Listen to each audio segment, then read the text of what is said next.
Hello everyone, welcome to our YouTube channel keep it simple. आज के video में हम बात करेंगे इंडसइंड बैंक के विसल ब्लोअर इशू के बारे में। आपने शायद अभी तक पढ़ लिया होगा कि कल इकोनॉमिक टाइम्स में एक रिपोर्ट पब्लिश हुई है जिसमें कि ये बताया गया है कि कुछ लोगों ने आरबीआई और इंडसइंड बैंक की मैनेजमेंट को कंप्लेन करी है कि भाई जो इनकी सब्सिडरी कंपनी है भारत फाइनेंशियल इंक्लूजन लिमिटेड जो कि माइक्रो फाइनेंस लोन देती है, वो कुछ लोन्स की एवरग्रीनिंग कर रही है जिससे कि बैंक मुश्किल में पड़ सकता है। तो हम इस वीडियो में पूरी डिटेल में जानेंगे कि ये सारा मामला क्या है, लोन्स की एवरग्रीनिंग क्या होती है और आगे क्या बैंक का शेयर इसकी वजह से गिर सकता है। और आगे बढ़ने से पहले अगर आपने अभी तक चैनल को सब्सक्राइब नहीं किया तो प्लीज सब्सक्राइब करके हमें मोटिवेट कीजिए।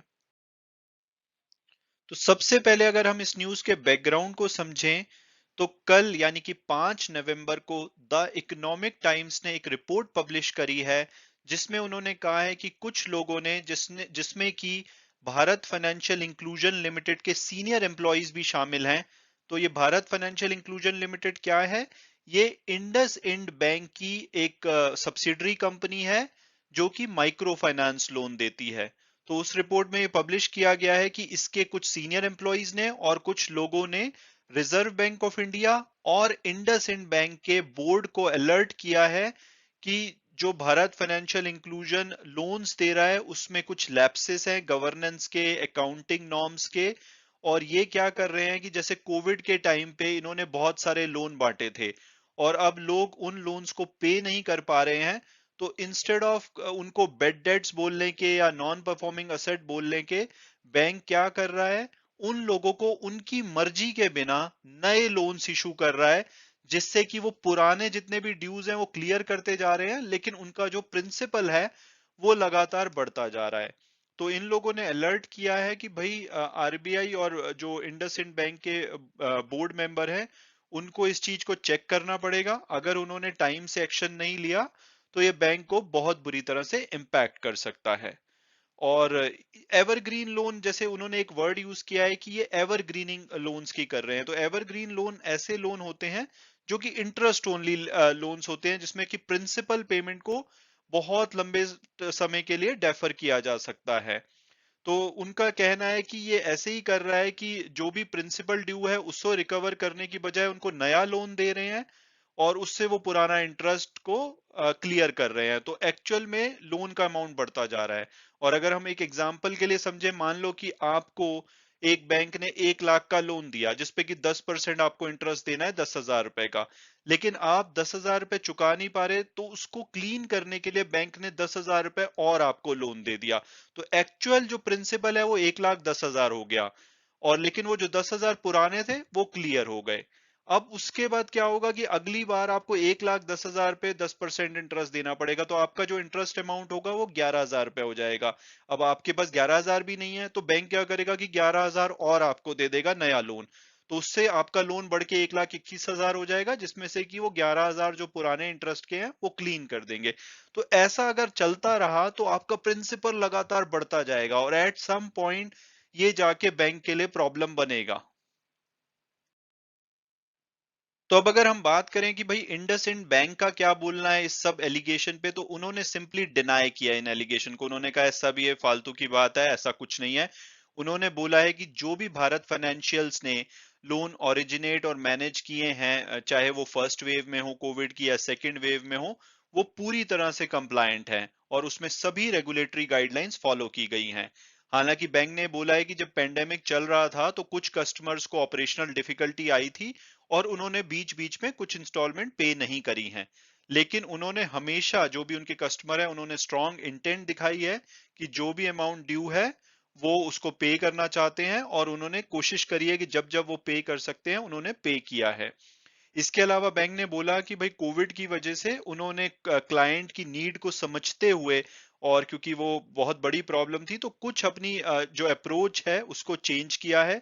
जैसे कि उन्होंने 29 फरवरी 2020 यानी कि कोविड आने से पहले जो जो कस्टमर के आउटस्टैंडिंग अमाउंट थे और अगर उनको कोई प्रॉब्लम पड़ी कोविड आने की वजह से उनके बिजनेस को इम्पैक्ट हुआ तो उनको 20% जो भी उनका आउटस्टैंडिंग अमाउंट था, मान लो कि 1 लाख रुपए उस टाइम पे आउटस्टैंडिंग था, तो 20% यानी कि 20,000 रुपए तक की उनको एडिशनल लिक्विडिटी सपोर्ट प्रोवाइड की गई है, और ये प्रोवाइड की गई है emergency credit line guarantee scheme और रिस्ट्रक्चर्ड लोन्स जो स्कीम चल रही थी, जो कि रेगुलेटरी गाइडलाइंस उनमें सब में फॉलो की गई हैं।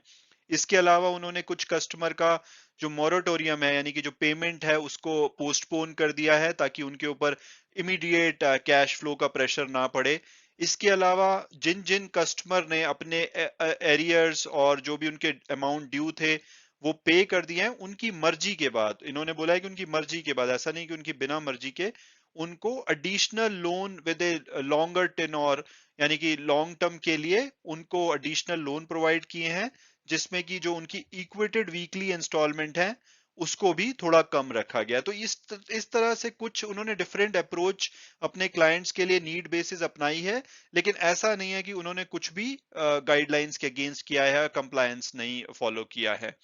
और इनका कहना है कि भाई जो हमारा माइक्रो फाइनेंस लोन में मॉडल है वो वीकली रीपेमेंट मॉडल होता है, और अगर उसमें कोई भी डिफॉल्ट होता है, यानी कि किसी भी वीक में पेमेंट नहीं आती, तो उसको मिस्ड इंस्टॉलमेंट की तरह रिकॉर्ड किया जाता है। और वीकली रीपेमेंट मॉडल होने की वजह से जो एवरग्रीनिंग है, यानी कि सिर्फ इंटरेस्ट को आप नए लोन से कन्वर्ट कर दो, ऐसा फिजिबल नहीं है। तो बैंक ने सरासर इनको बताया कि गलत आरोप है और ऐसा कुछ भी नहीं चल रहा है। हालांकि बैंक ने एडिशनली ये माना है कि जो 2021 मई में कुछ टेक्निकल ग्लिच हुए थे, ऑपरेशनल इश्यूज हुए थे, जिसकी वजह से 84,000 लोन्स डिस्पर्स हो गए थे कस्टमर की मर्जी के बिना। और ये 2 दिन के अंदर इशू को हाईलाइट कर दिया गया था फील्ड स्टाफ के द्वारा, और उसको इमीडिएटली रेक्टिफाई कर दिया। तो उन्होंने कहा ये वन ऑफ एक इशू था जिसमें कि 84,000 लोन्स गलती से इशू हो गए थे कस्टमर की कंसेंट के बिना, बट ये ऑपरेशनल इशू था, इसमें कोई भी फ्रॉड या इंटेंशन का कोई इशू नहीं था। और इसमें से जो 84,000 लोन्स दिए गए थे गलती से, उसमें से 26,073 जो क्लाइंट्स है अभी भी एक्टिव है, जिनका कि रफली जो आउटस्टैंडिंग लोन अमाउंट है वो 34 करोड़ के आसपास है, जो कि ओवरऑल इनके बुक का जो पोर्टफोलियो है 0.12% बनता है। और बैंक ने कहा है वो इसके लिए नेसेसरी जितने प्रोविजन अगर चाहिए तो वो भी उन्होंने क्रिएट कर रखे हैं। तो ये एक गलती हुई थी जिसके लिए वो पूरी तरह से तैयार है, प्रोविजन उन्होंने रखे हुए हैं। और इन्होंने ये भी बोला कि कोविड की वजह से कुछ इनको कैश में रिलीज करने पड़े थे लोन, क्योंकि उस टाइम सिचुएशन ऐसे थी। लेकिन अभी इन्होंने नई एसओपी यानी कि स्टैंडर्ड ऑपरेटिंग प्रोसीजर इनिशिएट किए हैं, रिवाइज किए हैं, जिससे कि बायोमेट्रिक ऑथराइजेशन कंपलसरी है। और अक्टूबर 2021 में जो इनके 100% डिसबर्समेंट है वो बैंक अकाउंट में हो रही है, जैसे कि प्री कोविड टाइम में होती थी, तो कोई भी कैश में नहीं हो रही है। इसके अलावा बैंक का ये भी कहना है कि भाई इन्होंने जो भारत फाइनेंशियल की एक executive level risk management committee है जो कि हर महीने मिलती है, और इस कमेटी को शुरू में जब ये बैंक के साथ भारत फाइनेंशियल का मर्जर हुआ था, तो तभी से इसको सेटअप कर दिया गया था, ताकि ये उसके ऊपर क्रॉस फंक्शनल रिव्यू कर पाए और मेक श्योर कर पाए कि भाई जो माइक्रो लेंडर अपनी लोन्स दे रहा है उसमें सभी कंप्लायंस और जो भी रेगुलेटरी रिक्वायरमेंट है वो पूरी की जा रही है। तो बैंक ने तो मतलब साफ साफ ओवरऑल समराइज किया जाए तो उन्होंने कहा है कि भाई ऐसी कोई चिंता की बात नहीं है, ऐसी कोई गलती नहीं हो रही है।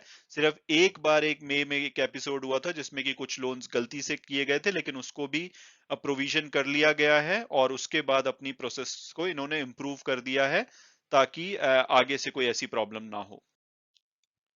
इसके अलावा कुछ अगर एडिशनल डिटेल्स की बात करें तो मीडिया रिपोर्ट में ये बताया गया है कि जो कम्युनिकेशन विसल ब्लोअर के द्वारा जो बैंक के चीफ एग्जीक्यूटिव सुमंत कथपालिया जी को और इंडिपेंडेंट डायरेक्टर्स को और आरबीआई ऑफिशियल को किया गया था, ये 17 अक्टूबर से 24 अक्टूबर के बीच में किया गया था। इसके अलावा एक आउटसाइडर का भी नाम लिया जा रहा है जिन्होंने कि आरबीआई को एक रिटर्न कंप्लेंट दी थी 14 अक्टूबर को इस सारे मामले को बताते हुए।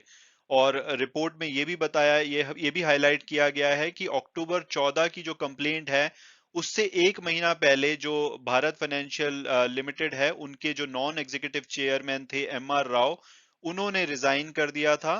और उन्होंने ये अपने रेजिग्नेशन लेटर में लिखा था कि आरबीआई की कंसर्न है कि लोन जो बिना कंसेंट के दिए जा रहे हैं।